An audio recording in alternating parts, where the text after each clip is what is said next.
Halo, apa kabar semuanya? Kembali dengan Putu Reza di Project Review. Dan kembali, kali ini saya mau ngomongin tentang handphone Samsung lagi, tapi lebih ke soal settingan-settingan yang penting dan menurut saya perlu banget dinyalain.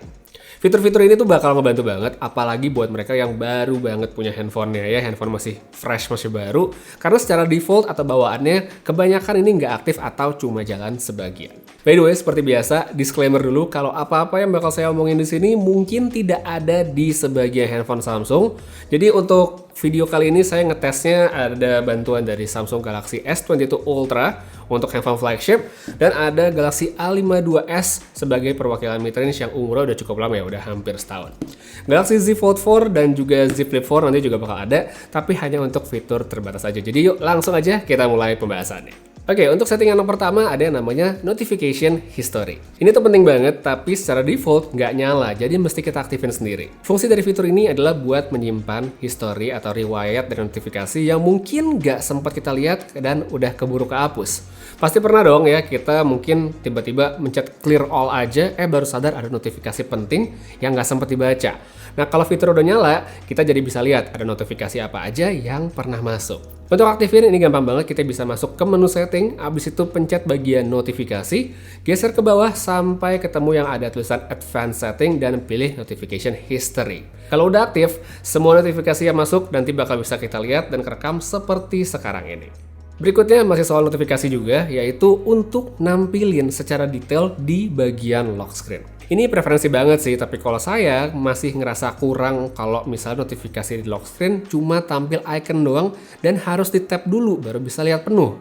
Nah, buat yang pengen ganti, ini juga gampang, kita tinggal masuk ke bagian setting, habis itu pilih bagian lock screen, terus nanti di bagian bawahnya ada yang namanya notifikasi. Secara default ini ada di settingan icons only, tapi kalau mau kita bisa ganti ke details kayak gini. Kalau udah, setiap kita buka lock screen dan ada notifikasi, langsung kelihatan secara lengkap tanpa harus kita tap iconnya lagi. Next, pernah nggak sih kita ngerasa kesulitan untuk buka quick setting atau panel notifikasi karena mesti swipe dari pojok atas? Kalau pernah, sebenarnya ada loh cara gampang biar kita bisa swipe ke bawah dari bagian mana aja di layar. Cara aktifinnya ini gampang banget, kita tinggal masuk ke bagian setting yang ada home screen, geser ke bawah sampai ketemu pilihan swipe down for notification panel, dan sekarang setiap kita di halaman depan mau buka notification panel jadi lebih gampang, tinggal swipe ke bawah aja kayak sekarang. Lanjut, sekarang kita masuk ke bagian advanced feature atau fitur lanjutan kalau handphonenya diganti ke bahasa Indonesia. Di sini ada beberapa poin yang bisa memudahkan untuk pemakaian sehari-hari. Salah satunya yang harus menurut saya dimanfaatkan banget adalah bagian Labs. Menu ini tuh sebenarnya berisikan fitur-fitur eksperimental dari Samsung yang mungkin tidak bekerja 100% benar, tapi sebenarnya sangat-sangat berguna.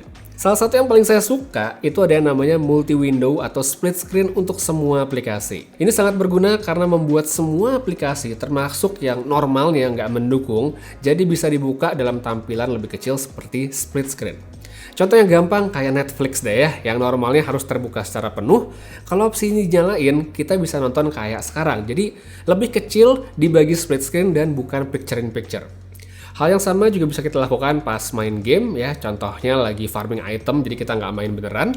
Itu juga menurut saya bisa lebih enak karena layarnya bisa dibagi dua, jadi bisa sambil autoplay kita bisa melakukan hal lain di saat yang bersamaan dan menurut saya ini enak banget. Selanjutnya saya mau pindah ke handphone Flip dan Fold. Kedua handphone ini punya fitur tambahan lain di bagian Labs, yaitu swipe menggunakan dua jari untuk ngebuka split screen. Bisa dari sisi mana aja, kecuali dari atas untuk layar besarnya Z Fold 4, sedangkan untuk Z Flip itu hanya bisa dari bagian bawah.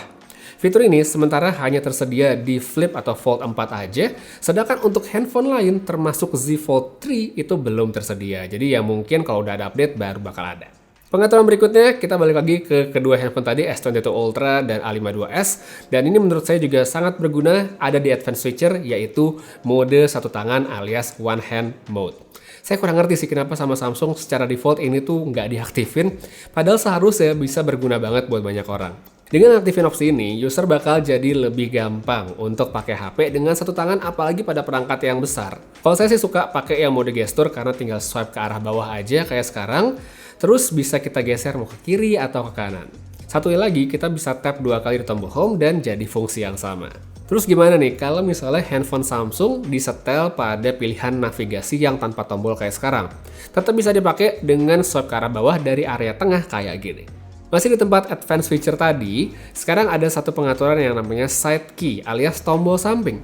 Siapa nih coba di sini yang mungkin pakai handphone Samsungnya masih suka kagok kalau pengen matiin HP-nya tapi pasti pencet dan ditahan malah kebuka Bixby. Nah, dengan ngeganti fungsinya di menu ini, tombol power kembali ke hakikat awalnya yaitu buat matiin handphone atau buat nge-restart. Dan satu lagi atau pengaturan yang terakhir bakal saya bahas di video ini adalah untuk mengaktifkan RAM+.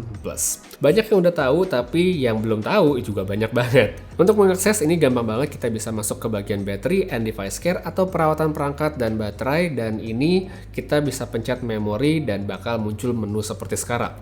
Secara default, RAM Plus sebenarnya udah aktif, tapi biasanya hanya separuh dari kemampuan maksimalnya.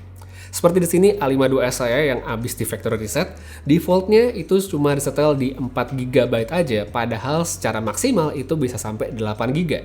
Itulah kenapa setiap saya nyobain atau ganti handphone baru Samsung, ini adalah settingan pertama yang bakal saya maksimalin. Terasa banget perbedaannya sebenarnya kalau dari handphone mid-range apalagi flagship, itu nggak terlalu sih, apalagi pada pemakaian yang nggak terlalu intensif.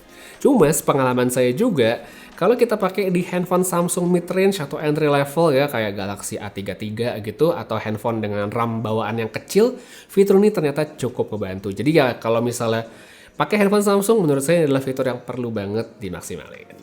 Ya jadi itu dia beberapa settingan-settingan penting yang sebenarnya sederhana tapi penting dan menurut saya perlu banget diaktifin di handphone Samsung supaya kita bisa mendapatkan experience terbaik dari handphonenya.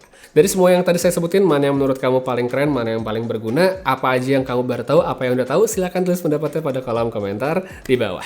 Untuk sekarang kayak segitu aja dulu videonya, terima kasih banyak nonton sampai habis. Putra Reza pamit, sampai ketemu lagi di video berikutnya, dan seperti biasa, have a nice day.